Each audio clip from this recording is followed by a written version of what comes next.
Okay, be honest with me for a second. You said never again the last time. You meant it. You blocked them. You deleted the photos. You told yourself you'd recognize the signs next time. The love bombing, the slow erosion, the way they made you feel like you were always slightly wrong about everything. And then you met someone new. And here you are, wondering, 3 months in, why this one feels strangely familiar. That's not bad luck. That's a pattern. Most people treat this like a self-esteem problem. Something to fix with affirmations. Something to journal away. You just need better boundaries.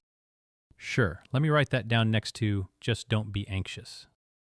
Here's the part nobody tells you. You're not attracting narcissists because you're broken.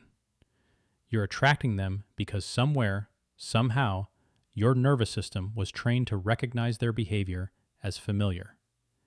And until you understand why, every red flag checklist you've ever read will fail you. Every single time. Dr. Ramani Durvasula, a clinical psychologist who has spent over 25 years studying narcissistic abuse, calls this the trauma bond loop. It's not a personality flaw. It's a nervous system pattern. And research from Dr. Mitja back at the University of Münster found something uncomfortable. People with certain attachment patterns aren't just open to narcissistic partners. They're statistically drawn to them. The narcissist's confidence reads as safety. Their intensity reads as love. Their unpredictability reads as chemistry. The result? A mind that confuses anxiety with attraction. A heart that can't tell the difference between butterflies and a fight or flight response.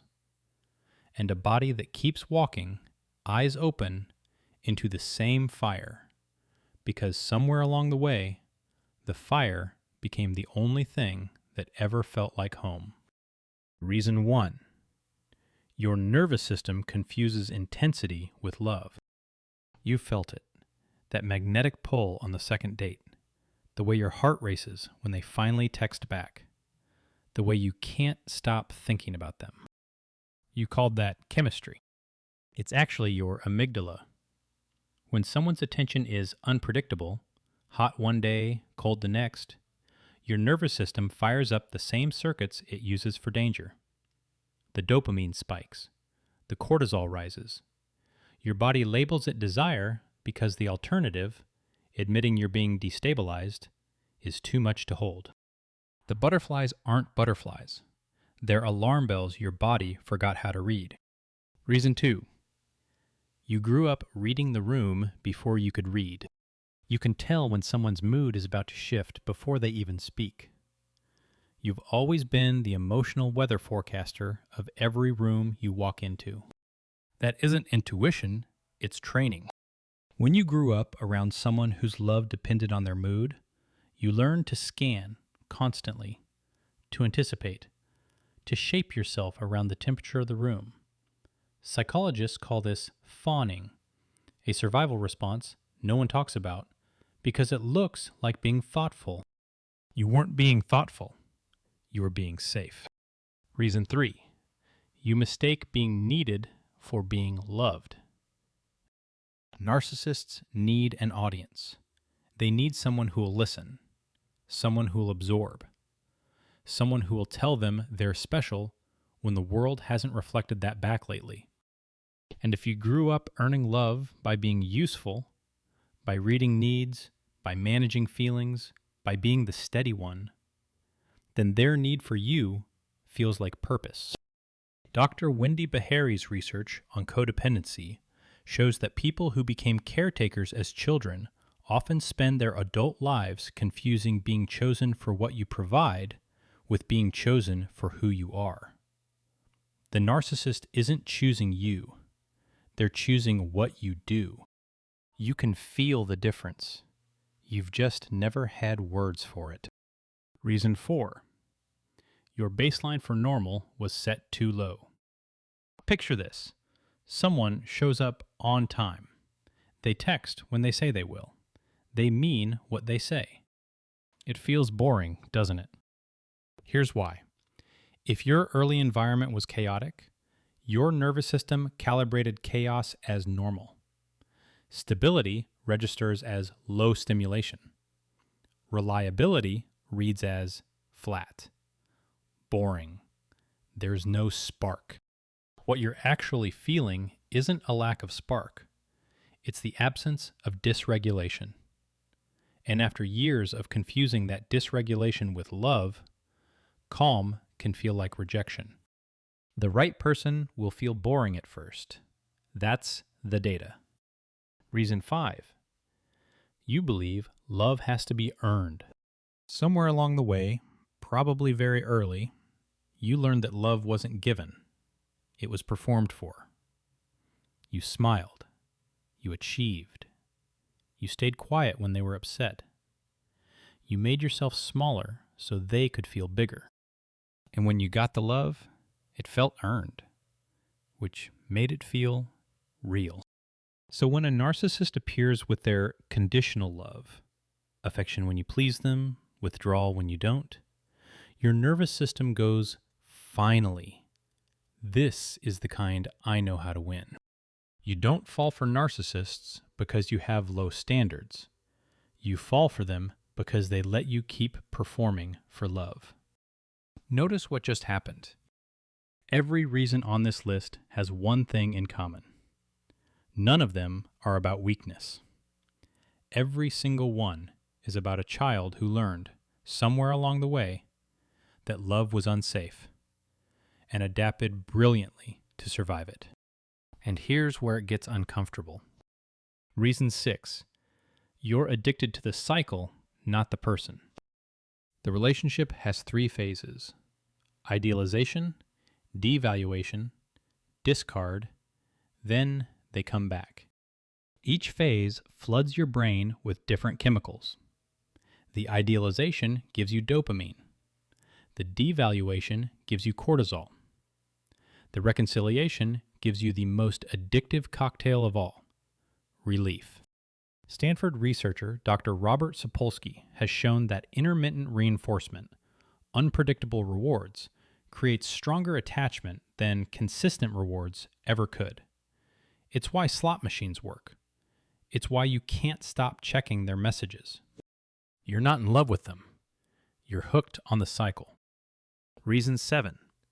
You confuse healing them with healing yourself. Here's the part that's hard to admit. If your parent was emotionally unavailable, you spent your childhood trying to win them over, trying to be enough, trying to figure out what version of you would finally make them love you back. Then you grew up, and you met someone who looked exactly like that. And some part of you, the 8-year-old part, thought, this time I'll get it right. Psychologists call this repetition compulsion.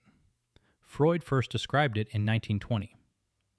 Your brain keeps recreating the original wound, hoping for a different ending. It's not masochism. It's hope disguised. Reason 8. You're avoiding yourself. A relationship with a narcissist is a full-time job. Their moods, their needs, their emergencies, their dramas. There's no space left over to ask the harder questions. What do I want? Who am I when I'm not managing someone else's emotions? What would my life look like if I weren't always reacting? Some part of you knows the answer to those questions might be terrifying, so you stay in the chaos. The narcissist's noise is loud enough to drown out your own. For many of us, the relationship is the only safe place to never have to know yourself. Reason 9. You learned that self-abandonment was love. Here's the part that's hardest to hear. Somewhere, a long time ago, someone you loved made you choose between being yourself and being loved. And you chose love, like any child would.